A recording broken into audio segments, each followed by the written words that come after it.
অসংখ্য নবী রাসূল দুনিয়ায় এসেছেন, কিন্তু 25 জন নবীর নাম আল্লাহ তাআলা কোরআনে কারিমে উল্লেখ করেছেন। এর মধ্য থেকে 6 জন নবী এমন আছেন যাদের নামে সূরার নামকরণ করা হয়েছে। তো যেই নবীদের নামে সূরার নামকরণ করা হয়েছে এই নবীগণ হলেন হযরত ইব্রাহিম আলাইহিস সালাম, সূরাতু ইব্রাহিম। একটু জোরে বলেন, সূরা ইব্রাহিম। দ্বিতীয় নম্বরে হচ্ছে সূরাতু হুদ। কি নাম? একটু জোরে বলেন, কি নাম? ইউসুফ আলাইহিস সালাম, অর্থাৎ সূরাতু ইউসুফ। কি নাম?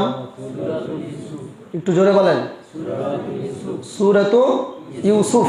ইউনুস আলাইহিস সালাম, অর্থাৎ সূরার নাম হচ্ছে সূরাতু ইউনুস। কি নাম? আবার বলেন, সূরা ইউনুস। নূহ আলাইহিস সালাম, অর্থাৎ সূরা নূহ। কি নাম? আবার বলেন, সূরা নূহ। মুহাম্মদ সাল্লাল্লাহু আলাইহি ওয়াসাল্লাম, অর্থাৎ সূরাতু মুহাম্মদ। আবার বলেন, নামটা বলতে কষ্ট হচ্ছে নাকি? আমাদের নবী তো শেষ নবী, সূরাতু মুহাম্মদ। কি নাম?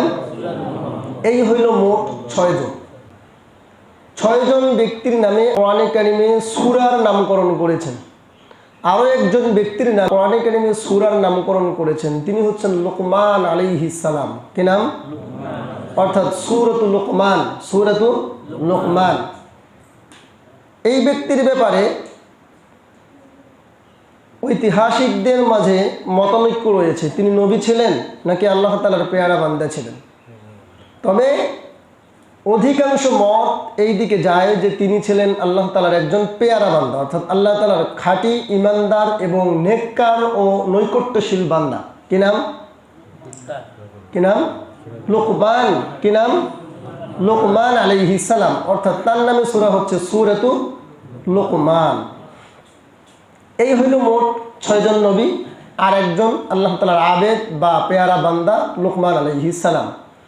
তাহলে 6 জন ব্যক্তির নাম আমি আবার বলছি। ইব্রাহিম আলাইহিস সালাম। কি নাম? হুদ আলাইহিস সালাম। একটু জোরে বলেন, ইউসুফ আলাইহিস সালাম। একটু জোরে বলেন, ইউসুফ। ইউনুস আলাইহিস সালাম। নূহ আলাইহিস সালাম। মুহাম্মদ সাল্লাল্লাহু আলাইহি ওয়াসাল্লাম। বলেন, এই হইল মোট 6 জন নবী যাদের নামে আল্লাহ তাআলা কোরআনে কারিমে সূরা অবতীর্ণ করেছেন। তো একজন নবী এমন আছেন যেই নবীর নামে আল্লাহ তাআলা কোরআনে কারিমে সূরা অবতীর্ণ করেছেন, সূরার নামকরণ করেছেন, এবং পুরো সূরা ব্যাপী একমাত্র তারই আলোচনা আছে, আর কারো আলোচনা নেই। অর্থাৎ তার জীবনীটা পুরাটাই এই একটা সূরার মধ্যে আল্লাহ তাআলা তুলে ধরেছেন। সেই নবীর নাম হচ্ছে ইউসুফ আলাইহিস সালাম। কি নাম? এবার আপনারা প্রশ্ন করতে পারেন যে আমাদের নবী মুহাম্মদ সাল্লাল্লাহু আলাইহি ওয়াসাল্লামের নামে কি পরিপূর্ণ কোনো সূরা নাজিল হয় নাই? প্রশ্ন হতে পারে না? তো এই প্রশ্নের উত্তর হলো, একবার হযরত আয়েশা সিদ্দিকা রাদিয়াল্লাহু তাআলা আনহাকে জিজ্ঞাসা করা হয় নবী করিম সাল্লাল্লাহু আলাইহি ওয়াসাল্লামের আখলাক, চরিত্র কেমন ছিল। তখন আয়েশা সিদ্দিকা রাদিয়াল্লাহু তাআলা আনহা বললেন, তুমি যেমন কোরআনে কারিম দেখো, নবী করিম সাল্লাল্লাহু আলাইহি ওয়াসাল্লামের আচরণ, জীবন বিধান পুরোপুরি সেই কোরআনটা। আসতে বলেন, তার মানে পুরো কোরআনটা নবী করিম সাল্লাল্লাহু আলাইহি ওয়াসাল্লামের জীবনী। ঠিক আছে? কোরআনে কারিমে যে আয়াতগুলো নাজিল হয়েছে, অর্থাৎ যেই আয়াতগুলো আমলের আয়াত নাজিল হয়েছে, সেই আয়াতগুলো নবী করিম সাল্লাল্লাহু আলাইহি ওয়াসাল্লামকে কেন্দ্র করে নাজিল হয়েছে। কোরআনে কারিমে যেই হুকুম এবং বিধিবিধানগুলো দেওয়া হয়েছে সেটা নবী করিম সাল্লাল্লাহু আলাইহি ওয়াসাল্লামের উপর অবতীর্ণ করা হয়েছে, আর নবী করিম সাল্লাল্লাহু আলাইহি ওয়াসাল্লাম সেটার উপর আমল করেছেন। কোরআনে কারিমে যেই ঘটনাগুলো বর্ণনা করা হয়েছে সেগুলো নবী করিম সাল্লাল্লাহু আলাইহি ওয়াসাল্লামকে কেউ না কেউ প্রশ্ন করেছে, অথবা উম্মতকে জানানোর জন্য আল্লাহ তাআলা জিবরাইল আলাইহিস সালামের মাধ্যমে নবী করিম সাল্লাল্লাহু আলাইহি ওয়াসাল্লামের কাছে ওহী মারফতে পাঠিয়ে দিয়েছেন। কোরআন তো পূর্ণাঙ্গ একটা জীবন বিধান, তাই না? একদম মানুষ টয়লেটে কিভাবে যাবে এবং টয়লেট থেকে কিভাবে বের হবে, সর্বোৎকৃষ্ট জায়গা মসজিদ, মসজিদ থেকে সে কিভাবে বের হবে, মসজিদে কিভাবে ঢুকবে, মসজিদে ঢুকে তার কি আমল হবে, এবং সর্বনিকৃষ্ট জায়গা বাজার, বাজারে ঢোকার সময় কি করতে হবে, বাজার থেকে বের হওয়ার সময় কি করতে হবে, সমস্তগুলোর সমন্বয়ে যেই কোরআন এবং হাদিস হতে পারে সেটাই হলো আমার নবী, পেয়ারা নবী হযরত মুহাম্মদ সাল্লাল্লাহু আলাইহি ওয়াসাল্লামের জীবনী।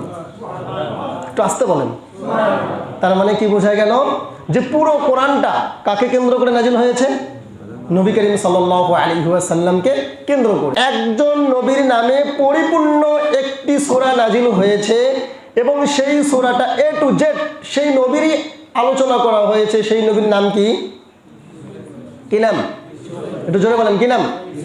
ইউসুফ আলাইহিস সালাম। অর্থাৎ ইউসুফ আলাইহিস সালামের নামে যে সূরাটা নাজিল করা হয়েছে সেই সূরাটার নাম হচ্ছে সূরাতু ইউসুফ। আর ইউসুফ আলাইহিস সালাম কে ছিলেন? ইব্রাহিম আলাইহিস সালামের দুই পুত্র। এক পুত্রের নাম হচ্ছে ইসমাঈল আলাইহিস সালাম, আরেক পুত্রের নাম হচ্ছে ইসহাক আলাইহিস সালাম। ইসহাক আলাইহিস সালামের এক পুত্রের নাম হলো ইয়াকুব আলাইহিস সালাম। কি নাম? কি নাম?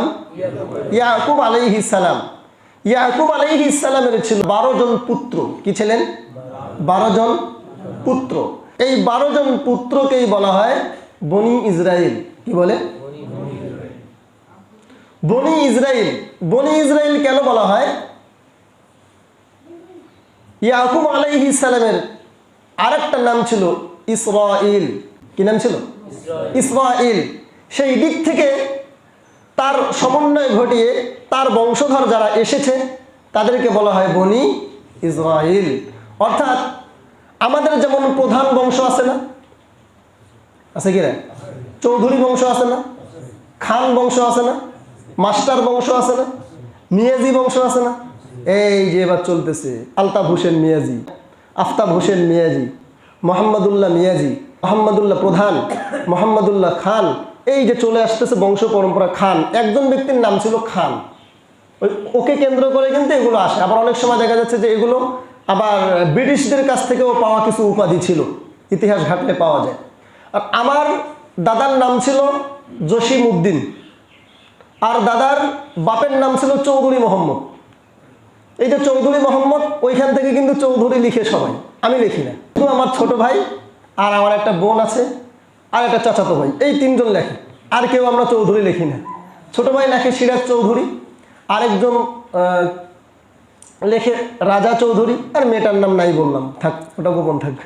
তাহলে এই 3 জন লেখে, আর কেউ লেখে না। বংশ পরম্পরায় যে একজনকে কেন্দ্র করে নামগুলো দেওয়া হয়। একজন মিয়াজি ছিল, সেই মিয়াজিকে কেন্দ্র করে এখন যেই নাম লেখে আমজাদ হোসেন মিয়াজি। বিষয়টা এমন না? তো ঠিক একইভাবে এই বনি ইসরাইল অর্থাৎ ইয়াকুব আলাইহিস সালামের বংশধর যে 12 জন সন্তান ছিলেন, এই 12 জন সন্তান, ইয়াকুব আলাইহিস সালামের এক নাম ছিল ইসরাইল, সেই নামকে কেন্দ্র করে বলা হয় বনি ইসরাইল। এই হলো বনি ইসরাইল, ওখান থেকে আসতেছে। তাহলে বনি ইসরাইলের মধ্য থেকে ইয়াকুব আলাইহিস সালাম অর্থাৎ ইসরাইলের এক সন্তানের নাম ছিল কি? ইউসুফ আলাইহিস সালাম। আরো 12 জন সন্তান আছে, 12 জনের সন্তানের নামও বলবো ইনশাল্লাহ আপনাদেরকে, এখন না, আরো পরে। আরেকটা বিষয় হলো যে ইব্রাহিম আলাইহিস সালামের যে 2 সন্তান ছিলেন, ইসমাঈল আলাইহিস সালাম, আরেকজনের নাম হচ্ছে ইসহাক আলাইহিস সালাম। ইতিহাস থেকে পাওয়া যায় যে ইসমাঈল আলাইহিস সালামের বংশে তেমন কোনো নবী দুনিয়ায় আসেন নাই। ওই বংশেই যেই ব্যক্তি জন্মগ্রহণ করেছেন তিনি হলেন আমাদের সকলের প্রিয় নবী হযরত মুহাম্মদ সাল্লাল্লাহু আলাইহি ওয়াসাল্লাম। আর অসংখ্য অগণিত নবী এসেছেন বনি ইসরাইল থেকে। কি থেকে? বনি ইসরাইল থেকে। আজকে তারা সারা দুনিয়ার মধ্যে নিজেদেরকে উৎকৃষ্ট উত্তম মনে করার অন্যতম কারণ হইল যে যত নবী এসেছে আমাদের বংশে এসেছে, সেই জন্য তারা নিজেদেরকে উৎকৃষ্ট মনে করে। ওদের জনসংখ্যা কিন্তু 1 কোটিও না, 1 কোটিও জনসংখ্যা তাদের না। কিন্তু দেখবেন যে আমরা যা কিছু ব্যবহার করি সমস্ত কিছু আবিষ্কার তাদের, কিন্তু তাদের মেধা মস্তিষ্ক এবং তাদের শ্রম, তাদের ব্রেন আল্লাহ তাআলা এতটা দান করেছেন যে দুনিয়ার মধ্যে সবকিছু দিয়ে দিয়েছেন। ফারিহু বিল হায়াতিদ দুনিয়া ওয়া ফারিহু বিল হায়াতিদ দুনিয়া, তারা পার্থিব জীবন নিয়ে সুখী থাকবে। আল্লাহ তাআলা জান্নাতে বা মৃত্যুর পরে তাদেরকে কোনো কিছু দিবেন না, আখিরাতে কোনো কিছু দিবেন না। সেই জন্য আল্লাহ তাআলা তাদেরকে এত মেধা দিয়েছেন। অনেকগুলো মোবাইল আছে যেগুলো ভারতে তৈরি হয়, ওপ্পো, রেডমি ইন্ডিয়ায় তৈরি হয়। এরপর আরও অনেক প্রোডাক্ট আছে যেগুলো ইন্ডিয়ায় তৈরি হয়। মোটরসাইকেলগুলো ইন্ডিয়ায় তৈরি হয়। মনে রাখবেন, এই মোবাইলের ভিতরে যে প্রসেসরটা ব্যবহার করা হয়, প্রসেসর ছাড়া কিন্তু মোবাইল চলে না। জানেন কি? প্রসেসরটা যে ব্যবহার করা হয়, সেই প্রসেসরটা তাদের কাছ থেকে কিনে নিতে হয়। এরা কোন ধরনের মাথাওয়ালা! এই যে যতগুলো ব্র্যান্ড দেখছেন, আন্তর্জাতিক ব্র্যান্ডগুলো, এসপি, ডেল, ইন্টেল, কিনলে যতগুলো দেখতেছেন সবগুলো এই আন্তর্জাতিক ব্র্যান্ডগুলো হলো তাদের ইসরায়েলের। কাদের? ইসরায়েলের। তারা জনসংখ্যায় কম। আমরা তো এখানে যারা আছি শুধু একজন আরেকজনের পিছনে খোঁজা লাগাই, কিন্তু তারা এটা করে না। হয়তো আমরা একজন আরেকজনের পিছনে তাকে নিয়ে গবেষণা করার সময় পাই, কারণ কি আমাদের কাজ নাই, কিন্তু তারা এই কাজটা করে না। তো যতটুকু সময় পায়, কারো পিছনে লাগার আমার সময় নেই, আমাকে আবিষ্কার করতে হবে। তারা আবিষ্কারের উপরে সবসময় আছে, নতুন নতুন আবিষ্কার তারা করতেছে, কারণ সে আবিষ্কার নিয়েই পড়ে আছে। কিন্তু মুসলিম জাতি ভুলে গেছে তাদের আবিষ্কার ব্যবহার করছি। অনেক সময় দেখবেন যে ফেসবুকে এইটা বয়কট করো, কোকা-কোলা বয়কট করো, এরপরে বিকাশ ব্যাট, বিকাশ ব্রাক, এই সমস্তগুলোকে বয়কট করো। বয়কট করতেছি, ঠিক আছে, বয়কট করে শুধু হবে না, এগুলোর বিকল্পও আবিষ্কার করতে হবে। বিকল্প আবিষ্কার করার পিছনে আমাদের কোনো শ্রম নাই, আমাদের শুধু বয়কট করার পিছনে আমরা শ্রম দিচ্ছি। দেখেন, বিকল্প এগুলো বের করতে হবে। আপনি এই যে মোবাইল প্রসেসর, যেই মোবাইল দিয়ে পোস্ট করছেন, মজার বিষয় শোনেন, যেই ফেসবুক দিয়ে আমি পোস্ট করছি, যেই ফেসবুকে আমি পোস্ট করছি যে কোকা-কোলা বা এই জাতীয় কোনো প্রোডাক্ট, ইসরায়েলি প্রোডাক্টগুলো আমাকে বর্জন করতে হবে, সেই ফেসবুক যিনি আবিষ্কার করেছেন, সেই ফেসবুকের আবিষ্কারক হলো ইহুদি। ফেসবুকের আবিষ্কারক কি? ইহুদি। সেই ফেসবুকে গিয়ে আমি পোস্ট করতেছি, এই পোস্টের রিচ বাড়ছে, তারা বসে বসে মজা নিচ্ছে, আর ইনকাম তারাই করছে। কথা কি বুঝতে পেরেছি? কি এমবি ব্যবহার করি না আমরা? ডাটা প্যাক ব্যবহার করি না? ডাটা প্যাকের যে ইনকামটা সেটা তাদের কাছে গিয়ে জমা হয়, কিন্তু ফেসবুকে গিয়ে পোস্ট করতেছি কি যে ইহুদি প্রোডাক্টগুলো বয়কট করো বা ইসরায়েলি প্রোডাক্ট বয়কট করো। কিন্তু ইসরায়েলি যে একটা মিডিয়া আছে, সেই মিডিয়া ব্যবহার করে আমরা ইসরায়েলকেই ঘায়েল করার চেষ্টা করতেছি। না, এটা করলে হবে না। তো আমাদেরকে ফেসবুকের বিকল্প আবিষ্কার করতে হবে। তারা যে প্রসেসর আমাদের কাছে বিক্রি করতেছে, সেই প্রসেসর আবিষ্কার করার মতো মাথা আমাদের তৈরি করতে হবে। তাহলেই কেবল বুঝবেন যে না, হ্যাঁ, কিছু একটা হচ্ছে। বয়কট তো পুরা বয়কট, তাদের মোবাইল আমি ইউজ করবো না। এটা বলার উদ্দেশ্য হলো কি, যে বনি ইসরায়েল, অর্থাৎ যেই ইসরায়েলের বর্তমান নেতার নাম কি? নেতানিয়াহু। কি নাম? আর আরেকটা নাম আছে তো, কি নাম? বিনিয়ামিন নেতানিয়াহু। কি নাম? বিনিয়ামিন নেতানিয়াহু। তো বিনিয়ামিন নেতানিয়াহু সহ যতগুলো দুনিয়ার মধ্যে ইহুদি রয়েছে, সমস্ত ইহুদিগুলো নিজেদেরকে উৎকৃষ্ট মনে করার কারণ হলো কি, যে আল্লাহ তাআলা যত নবী রাসূল পাঠিয়েছেন, অধিকাংশ নবী রাসূল এই বনি ইসরায়েলের গোষ্ঠীতে পাঠিয়েছেন। এবার বুঝছেন তারা কেন বুক ফুলিয়ে চলার চেষ্টা করে? তাদের ধর্মে কেউ গেলে গ্রহণ করবে না। আপনি যদি একদম মুসলিম হয়ে বলেন যে আমি ইহুদি ধর্ম গ্রহণ করব, আপনাকে নিবে না, এলাও না, কারণ ইহুদি রক্ত তোর ভেতরে নাই। তুই তো ষড়যন্ত্র করবি না, এটার কোনো গ্যারান্টি আছে নাকি? ষড়যন্ত্র করতেও পারিস, সেই জন্য তোরে নেওয়া যাবে না, তোরে নিবে না। এমনকি তাদের ধর্ম থেকে যদি কেউ ধর্মান্তরিত হয়, পুনরায় যদি আবার ফিরে আসার চেষ্টা করে, তাকেও নিবে না। তুই তো একবার চলে গেছিস, একবার বেঈমানি করছিস, আর যে করবি না, এর কোনো গ্যারান্টি আছে? সেজন্য তাকে নিবে না। এই হলো বনি ইসরায়েল, এককভাবে চলে, কারো কথায় কখনো কর্ণপাত করে না, পিছনে কে কি বললো না বললো সেদিকে তাকায় না। আরে কোকা-কোলা বয়কট করেন, কোনো সমস্যা নেই, তারা তাদের মতো আবিষ্কার করে যায়, বসে বসে হাসতেছে। কোকা-কোলা কয় টাকা? আরে বিশ্বের সবচেয়ে বড় বড় আবিষ্কারগুলো, একটা করে ল্যাপটপের দাম 56,000 টাকা, এক একটা করে ল্যাপটপের দাম লাখ, 50 লাখ, এরকম 2 লাখ 3 লাখ করে আছে। কোকা-কোলা কয় টাকা দাম? তোরাই তো কিনতেছিস। আমি যে ল্যাপটপ ব্যবহার করি সেটাও এসপি, সেটাও ইহুদিদের। কিন্তু এখানে বসে আমি যে পোস্ট করব ল্যাপটপ দিয়ে, সেই ল্যাপটপটা কার? ইহুদিদের। আর যেখানে পোস্ট করব ফেসবুক যেটা আছে, ফেসবুকটা কার? ইহুদিদের।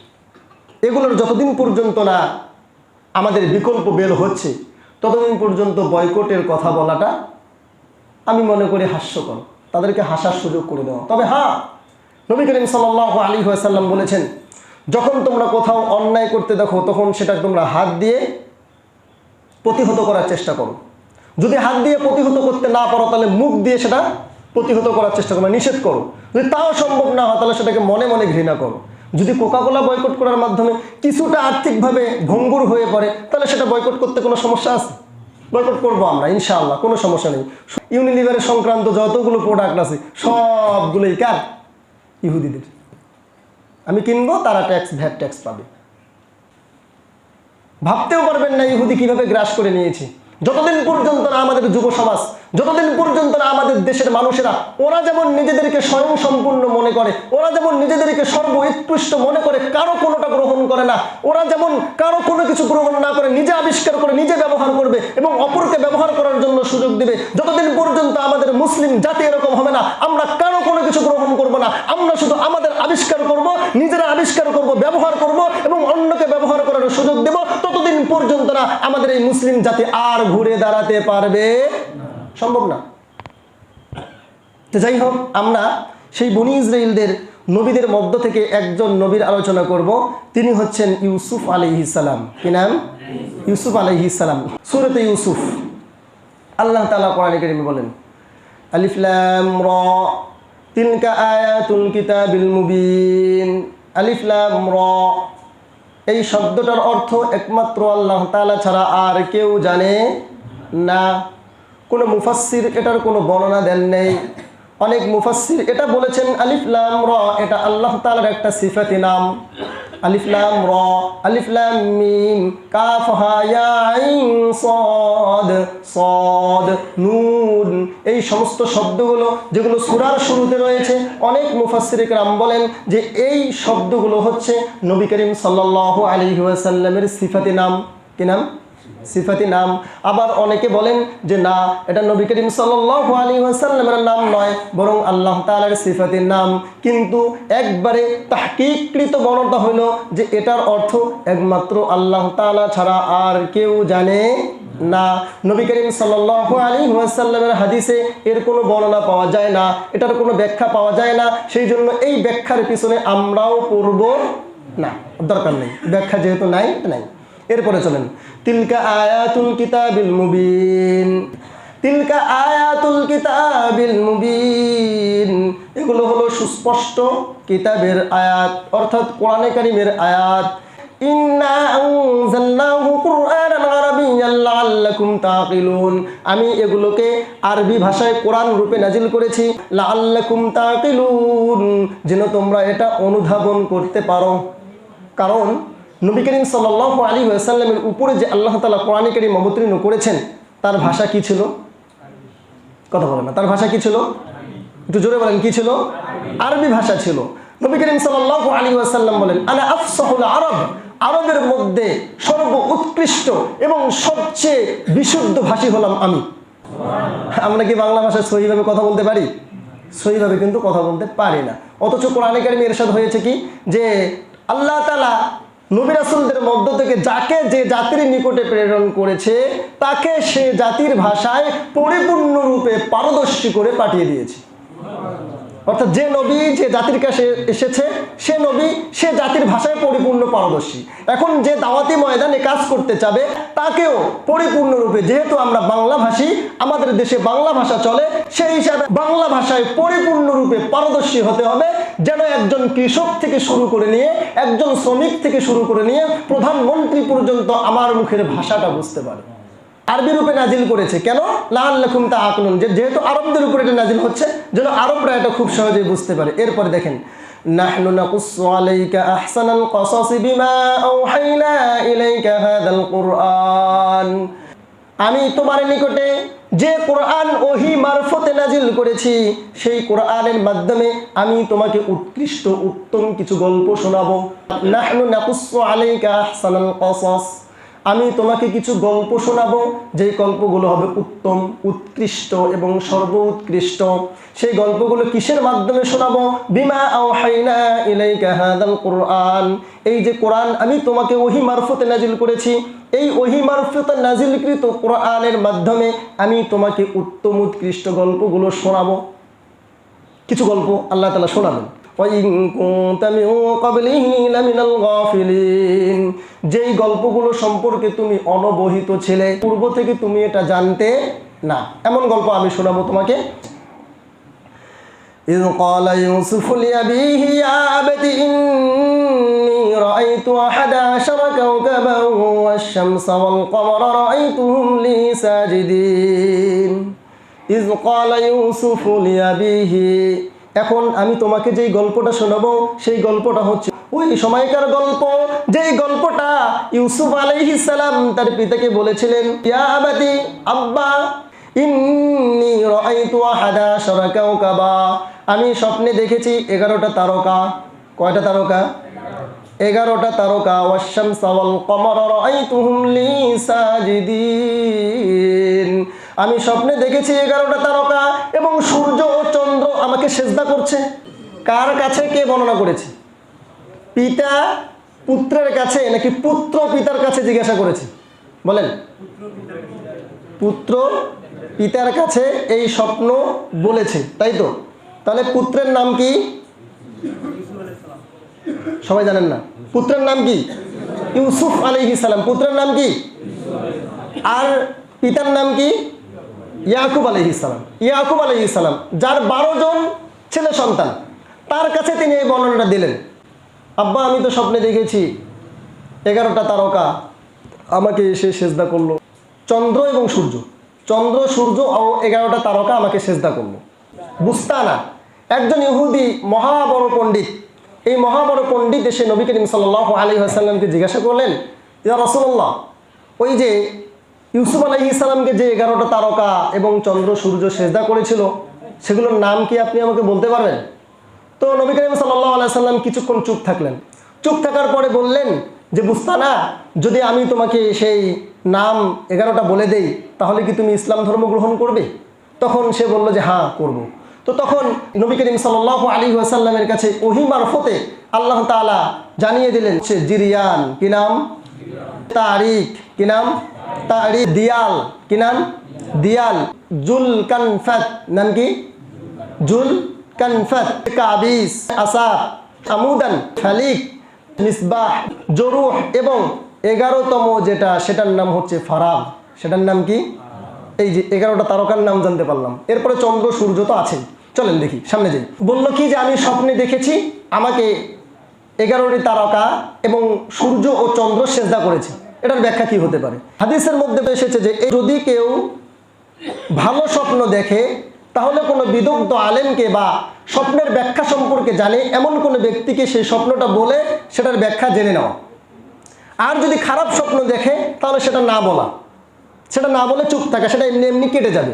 আর আমরা কি করি? যদি খারাপ স্বপ্ন দেখি সেটা বলে বেড়াই, আর যদি ভালো স্বপ্ন দেখি সেটা আর বলি না, না এটা কাউকে বলা যাবে না। মনে করেন একটা খারাপ স্বপ্ন দেখেছেন, খারাপ স্বপ্ন দেখার পরে এক ব্যক্তির কাছে আপনি বর্ণনা জিজ্ঞাসা করলেন, তাকে হুজুর মনে হয় তো হুজুর দিকে জিজ্ঞাসা করলেন যে হুজুর আমি স্বপ্নে এটা দেখছি। সে বাপরে বাপ, সর্বনাশ, আপনি এই স্বপ্ন দেখেছেন, আপনার জীবন তো পুরো শেষ। এই যে কথাটা বললো না, আল্লাহ তাআলা কোন সময় কার মুখ থেকে নিঃসৃত কোন কথাকে কবুল করবে আমরা সেটা কেউ জানি না। হয়তো মুখ দিয়ে কথা বলে ফেলেছে, আল্লাহ তাআলা কবুল করে নিতে পারে, ওই ব্যক্তির উপরে সেটা আপতিত হয়ে যাবে। সেই জন্য খারাপ স্বপ্ন হলে কাউকে না বলা, আর ভালো স্বপ্ন হলে সেটা বলে দেওয়া। তো এই যে ভালো স্বপ্ন দেখেছেন তিনি এটা বলে দিলেন। এবার চলেন দেখি ইয়াকুব আলাইহিস সালাম এটার বর্ণনা কিভাবে করেন বা এটার ব্যাখ্যা কিভাবে দেন।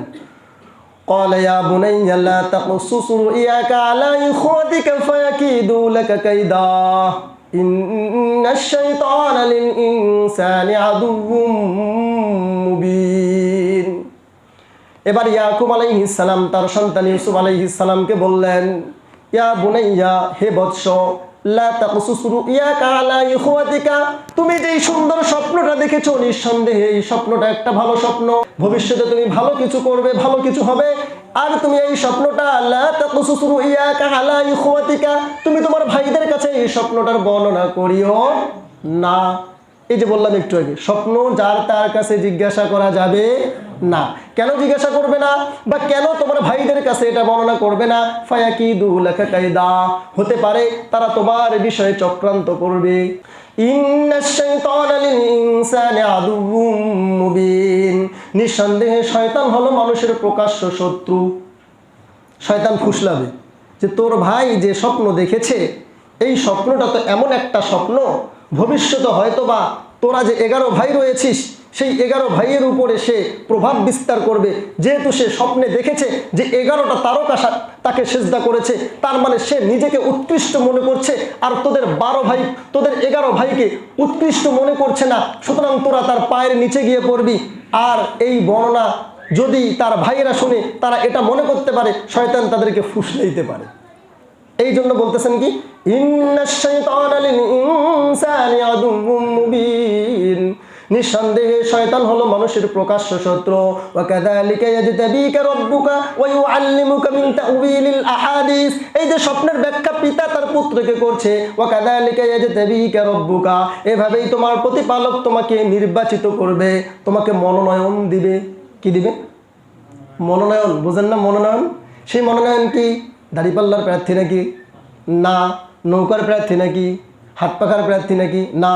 বরং কি, ওয়া কাযালিকা ইয়াজতাবিকা রাব্বুকা, এভাবেই তোমার প্রতিপালক তোমাকে মনোনয়ন দিবে। আর সেই মনোনয়নটা হলো তোমাকে নবুয়তের মনোনয়ন দিবে, তোমাকে ভবিষ্যতে একজন নবী বানাবে। এই স্বপ্নের ব্যাখ্যা হলো এটা। সুতরাং এই স্বপ্ন যদি তুমি তোমার 11 ভাইয়ের কাছে বর্ণনা করো, তাহলে তারা মনে করবে যে এই যে বাবা মনে হয় তাকে এই মনোনয়নটা দিয়ে দিল, যেহেতু নবীর ছেলে নবী হয়, এই মনে হয় নবী হয়ে যাবে, আমরা মনে হয় কিছুই হতে পারবো না, তার পায়ের নিচে থাকবো। সুতরাং তারা যদি এই স্বপ্ন সম্পর্কে জেনে যায়, তাহলে তারা সবাই মিলে তোমার পিছনে চক্রান্তে লেগে যাবে।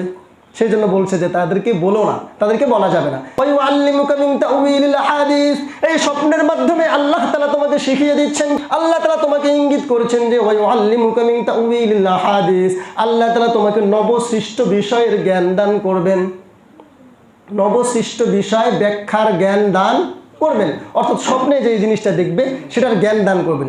এই যে এখানে 11 ভাইয়ের চক্রান্ত কি ছিল, এই যে তারকা যে সেজদা করলো, 11 তারকা দ্বারা কি বোঝানো হয়েছে, এগুলো আমরা একবারই সূরার শেষে গিয়ে পাবো, এখন আর পাবো না, মানে বহুদিন অপেক্ষা করতে হবে, এখন শুনতেই থাকি। মিন তাউযিলিল আহাদিস ওয়া ইউতিম্মু নি'মাতাহু আলাইকা ওয়া আলা আলি ইয়াকুব, তোমার উপরে আল্লাহ তাআলা নিয়ামতকে পরিপূর্ণ করবেন ইয়াকুব আলাইহিস সালামের বংশধরদের উপরে। কার উপরে? ওয়া আলা আলি ইয়াকুব কামা তাম্মাহা আলা আবাইকা মিন ক্বাবলু ইব্রাহিম ওয়া ইসহাক, তোমার পিতৃপুরুষ তোমার দাদা ইব্রাহিম আলাইহিস সালাম এবং ইসহাক আলাইহিস সালামকে আল্লাহ তাআলা যেভাবে অনুগ্রহ করেছেন, আল্লাহ তাআলা যেভাবে তাদের উপরে নিয়ামতকে পরিপূর্ণ করেছেন, ইব্রাহিম আলাইহিস সালামকে অগ্নিকুণ্ড থেকে মুক্ত করেছেন, তাকে নবী বানিয়েছেন, ইসহাক আলাইহিস সালামকে আল্লাহ তাআলা নবী বানিয়েছেন, ঠিক একইভাবে আল্লাহ তাআলা তোমাকেও নবী বানাবেন। ইন্না রাব্বাকা আলিমুন হাকিম, নিঃসন্দেহে তোমার প্রতিপালক হলো সর্বজ্ঞ, মানে পৃথিবীর মধ্যে যত জ্ঞানী হতে পারে সবচেয়ে জ্ঞানীকে? কথা বলেন কে? আল্লাহ। ইন্না রাব্বাকা আলিমুন, পৃথিবীর মধ্যে যত জ্ঞানী হতে পারে তোমার প্রতিপালক হলো সবচেয়ে বেশি জ্ঞানী, সমস্ত জ্ঞানীদের চেয়েও তোমার প্রতিপালক হলো অধিক জ্ঞানী। সুতরাং তোমার প্রতিপালক হলো সর্বজ্ঞ, হাকিমুন এবং প্রজ্ঞাময়। তো এই যে তোমার প্রতিপালক নিশ্চয়ই তোমাকে অদূর ভবিষ্যতে এমন কিছু দান করবেন যা তোমার অন্য 11 ভাইকে দান করবেন না। সুতরাং তুমি যে স্বপ্ন দেখেছো সেই স্বপ্ন তুমি তাদেরকে কখনো বলিও না। এরপরে যা হওয়ার পরবর্তীতে ইনশাআল্লাহ আমরা আজকে 6টি আয়াত পড়তে পারলাম, বা 6টি আয়াতের আমরা শুধু তরজমা এবং হালকা তাফসির শুনতে পারলাম, পরিপূর্ণ তাফসির করার মতো সুযোগ হয় নাই। তো যদি সামনে জুমাগুলোতে আল্লাহ তাআলা আমাদেরকে হায়াত দান করেন, তো ইনশাআল্লাহ ধারাবাহিকভাবে আগামী জুমায় আবার আমরা এই 7তম আয়াত থেকে তাফসির করা শুরু করব ইনশাআল্লাহ।